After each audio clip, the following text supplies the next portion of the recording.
الحالة مال حاجب من قريب. طبعا شوفوا شلون صاير ازرق اسود احمر 3 الوان.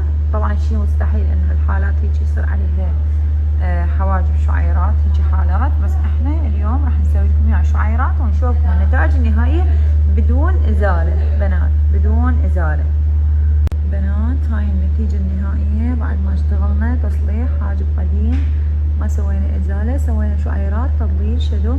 بنات هذا الشغل جديد لسه تونا مشتغليه، لانه مش جديد مشتغليه، فتصليح حاجب قديم فتحسوه شوية عريض. هذا كله ينزل، هذا كله ورم، بعدين يطيب يصير جدا طبيعي. طبعا هي نفسها عيونها تعبت من الاضاءة.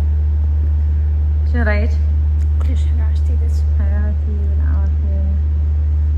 جمال البنوتة يعني الحاجب كلش رهملها. واي بنات حيقولوا لي لا الحاجب عريض، لا بنات مو عريض لانه هذا جديد. انتظروا خليه يستقر وان شاء الله من تجي مرة ثانية اصور لكم النتائج مالته، لانه احنا حضرنا ما حد يجي من عنده.